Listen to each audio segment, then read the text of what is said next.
Hello. Welcome to this video of basically we're talking about Vigor, Vigor, a game that is on Xbox, as well as other platforms. That's basically Escape from Tarkov on console.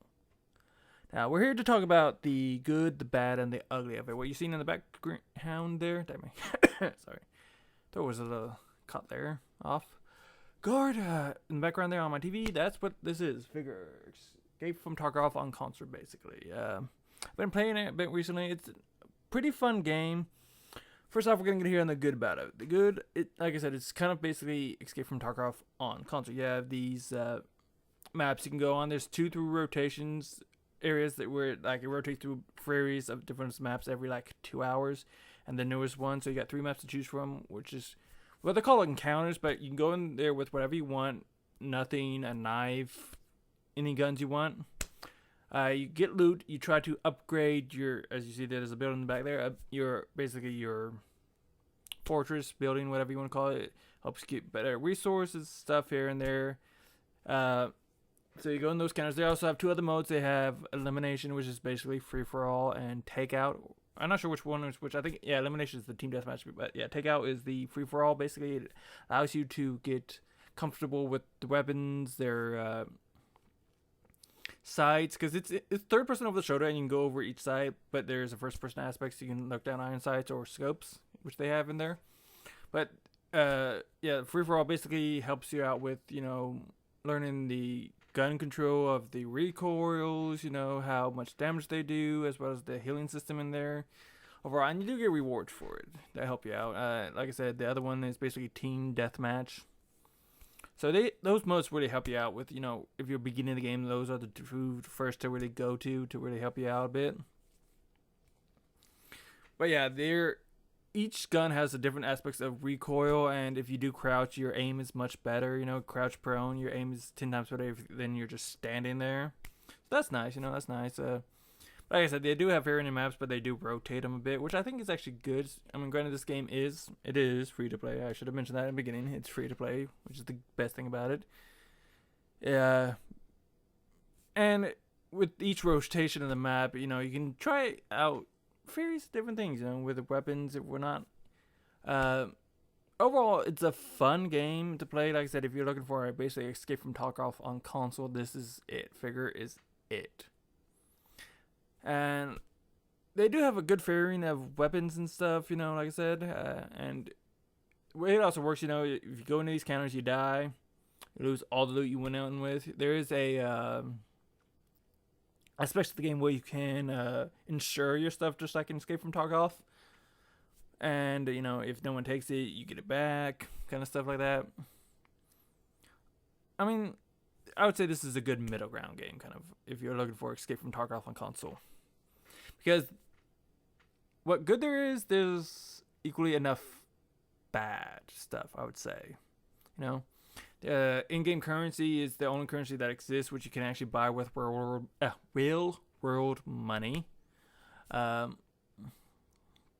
are ways to earn it, because they do also have a battle pass, but the battle pass itself is okay, but it's also kind of broken, being that, like most battle passes, once you go up a level, you unlock that thing immediately. But here, this is like the lowest probably of the bad part. You actually have to go to the battle pass to get the stuff. You actually have to look at it to get it. You don't get it immediately once you come back from a game and you've leveled up and stuff. No, you gotta look at it. It's weird. Like I said, that's probably the bottom of the bad, like the least bad thing. Like, it's easily fixable probably, and it's not that big of a deal. It's not the worst of the worst. It's like the best of the worst, even though it's a worst. Like I said, there is a first-person aspect to this game, which has third-person. It's kind of like PUBG. You can be in third-person over the shoulder. You can switch between each shoulder, though, here. But there is a first-person. You can aim down sights. But a lot of these guns have iron sights, and the iron sights on a lot of them are just garbage. Because the way the people can move, it's like unless you get your aim just right and stuff, it's hard to look around and accurately shoot somebody down iron sights on some of the guns that don't have scopes. It's really weird. It's not good. And unlike Escape from Tarkov, you can't put scopes on the guns. You just can't. It's like either the pre-built in or you're just looking through iron sights. That's it. Either you can get yourself a gun with a scope, or you're just it's just. Other thing is, they kind of had this one-shot headshot mechanic in it.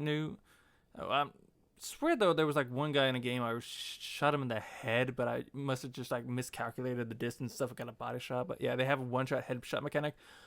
And the reason why though this isn't the bad part is there's no armor to put on your head, unlike Escape from Tarkov. There's nothing to help lessen the chance of being shot in the head. So I think that's why it should be in the bad aspects. Say one is okay, like you'd say, the one-shot headshot mechanic in Rainbow Six Siege, but being this game's kind of more close to Escape from Tarkov than that, I think it's odd to have it in there, Like, I understand maybe some guns should have, like, do more damage up to the point where you can, like, get shot in an instant and die from a headshot. But all weapons, though, that seems kind of odd, being that, like I said, it's more Escape from Tarkov and less Rainbow Six Siege, where it's a bit more understandable there, Just odd.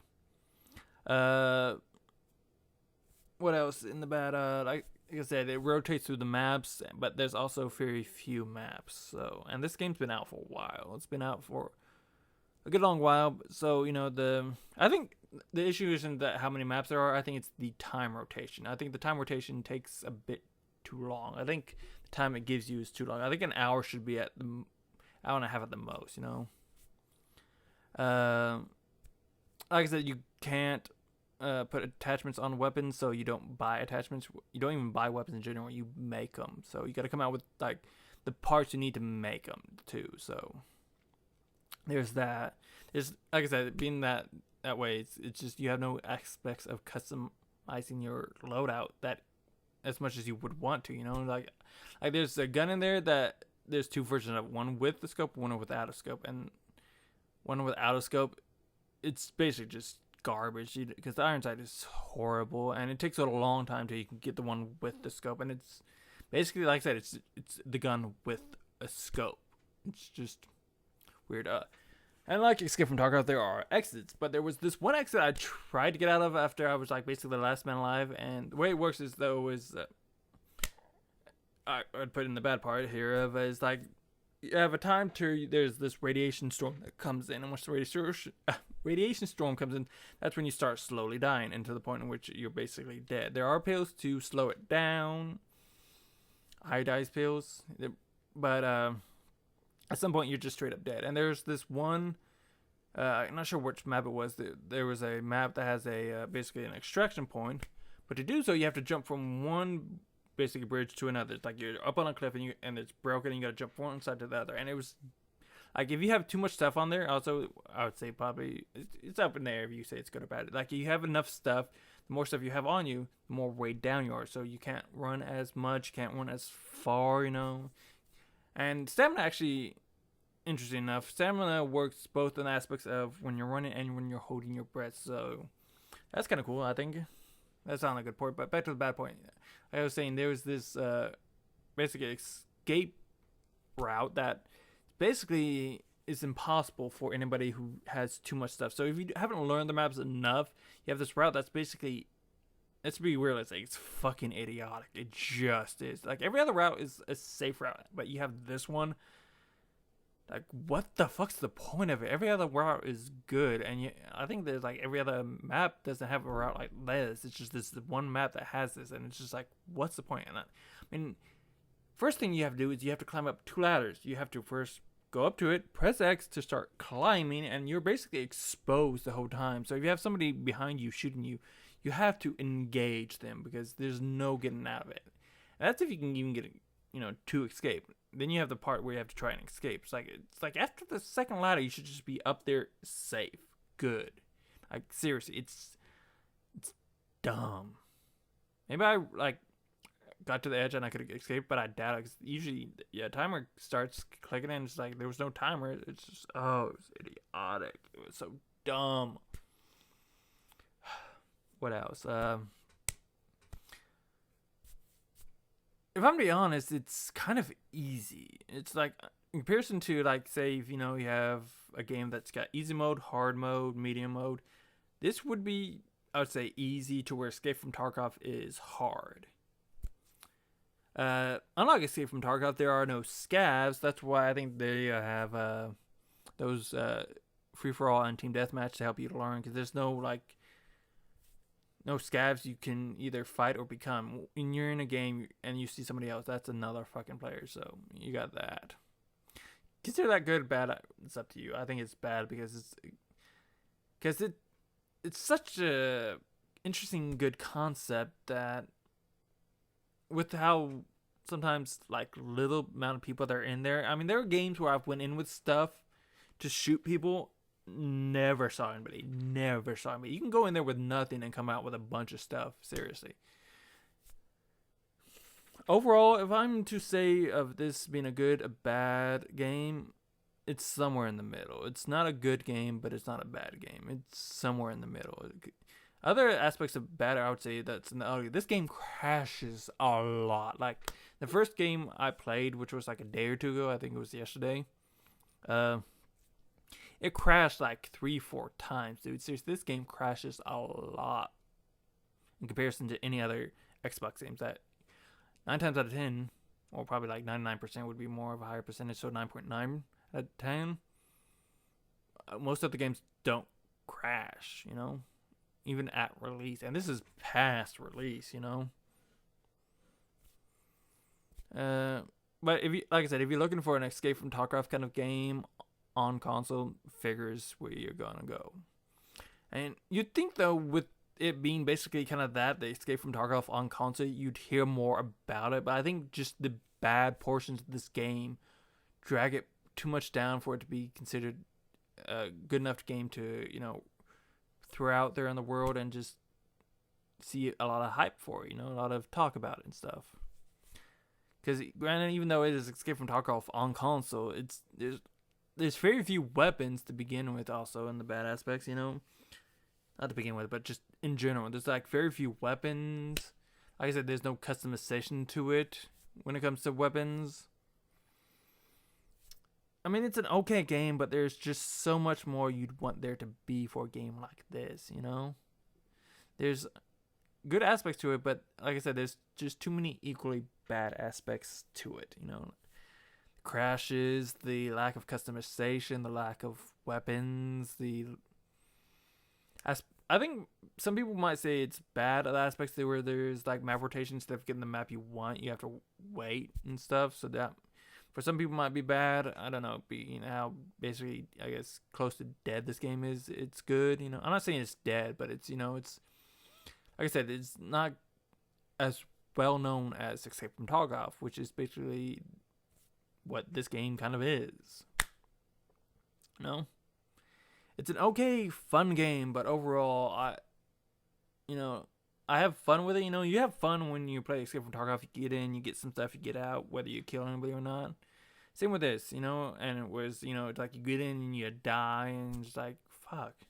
Also, there's no reporting system in the game either, too. If you suspect somebody of cheating in any way, you can't report them in game. You have to, at least on Xbox, you have to basically look them up and then report them. There's not even like a choice here to say, you're viewing somebody who's like, okay, let's go to their game tag and report them. And if for anybody out there, I'm not saying like any of these people are cheating. I'm just saying, that's what there is. Nobody I've died to, I've thought of being a cheater, but it's just like, there's no aspects of reporting system if you presume or you can highly see that somebody's cheating, If we're out there, it's like, you can't cheat on Xbox. Apparently you've forgotten there's these adapters you hook up to your Xbox with mouse and keyboard, and it thinks it's a controller. And everybody out there says that's not cheating, especially with all the crossplay out there. That's not cheating. It's like, well, for the games with crossplay, that's understandable, but for games like this that don't have crossplay, now you understand? Okay. Not to mention there's other aspects in which ways people can cheat on console games. There's those bugs and glitches in which some people can use as an advantage if they exist, that is. If they exist. Also, there's I just remember something in this game that I think is stupid. First off, though, there are no grenades in this game. I'm not saying that's stupid. It is or it isn't. It's up to you. it's hard to say whether or not it's stupid or not, but they do have something close to it. There's a bomb, a C4 you can place on the ground. It's has a small sensor. If you step into the sensor, it explodes. But the thing is, it doesn't kill you. At 100% health, it doesn't fucking kill you. Think about that. It's a bomb. It explodes right in your face, and you don't die. And they have a one-shot headshot mechanic in this, and a bomb that explodes right at your feet doesn't die. I mean, I've actually walked on it the first time I saw it because I didn't realize there was the sensor also picks up friendlies. There's also aspects to it here. You can go in with a group of people up to 5 in total, so you and 4 buddies, up to that. And if you want to, you can actually go into those kind of modes solo, so that's interesting. But yeah, like I said, overall, this game's got a middle ground of being good and bad. You'd want more in this game than there is, especially at the time in which it has been since its release and stuff, weapon-wise at least. I mean, map-wise, it's okay, but weapon-wise, it's just with a lot, like, there's not as many weapons you'd want or any aspects of customization, and it's like, I think there's too much bogging it down to make it considerably a good game. And I don't think there's going to be much to look forward to see an improvement of this game, to see it as being like the closest we will seriously get to Escape from Tarkov on console. This is granted that, but it's not as close as you would want it, Overall, it's a fun game. Like I said, if you want Escape from Tarkov on console, there you go. Otherwise, just, like me, hopefully you can at some point get a good PC and play Escape from Tarkov. If anybody says there can't be such a game on console, a lot of people say you can't have CSGO on console, but there's a game on there called Warzone Breakout that's basically CSGO and, not Warzone, what is it? Warface. So if you ever played Warface, there's on PlayStation and Xbox, there's granted that's the only place I think it is maybe still at, or at least it was, whereas you can only play it on console because basically it's CSGO on console, but with the Warface look to it. And all their mechanics and stuff, so. There is, and again, you have this, this is the closest to Escape from Tarkov on console. You can go in with loot and come out with loot and stuff. And go in with loot and die. It's just like, it's pretty close, so you would think people would want to, or these companies would want to, get up on the market on that kind of thing. But only if it's good, because you're wondering, like, what's Warface Breakout? I've never heard of that. Well, it was basically CSGO of console, and it's free to play too. And I'm sure that's actually a purchasable. Sorry, a game in which you must purchase. It's not free to play, unlike Warface itself. Wondering, like, what's the difference? Well, Warface is the actual free to play co-op multiplayer game. Even it's got its own battle royale in it. But Warface Breakout, which is a game, sorry, English hard. Trying to find the word correctly to use. It is of the same company. It's of the same, developers, but it is its own thing. It's separate from Warface. It's not like you need to have this to have Warface. You can have Warface if you want to, but yeah. But hopefully, though, as I said, doubtfully, this game will see great improvements to make it so much better and so much more Escape from Tarkov on console. Granted, you want it to be its own thing because it is by its developers and it is kind of its own thing in the way it works. But again, you would want more weapons, want more customization, want more than just what there is. Especially, like I said, if you want Escape from Tarkov on console, there's so much more that Escape from Tarkov has that this game just doesn't. And I think that's why, like I said, it's just not as popular as it could be. People want Escape from Tarkov on console, but they want it as close as possible. And this is like, what, I'd say 10, 20% as if Escape from Tarkov was 100%, this is like 10, 20% of that. So yeah. But there you go. If you want Escape from Tarkov, there you go. Figure. I thank you for watching. I hope you were informed and possibly entertained, and I hope you have a rock'em second day. Peace.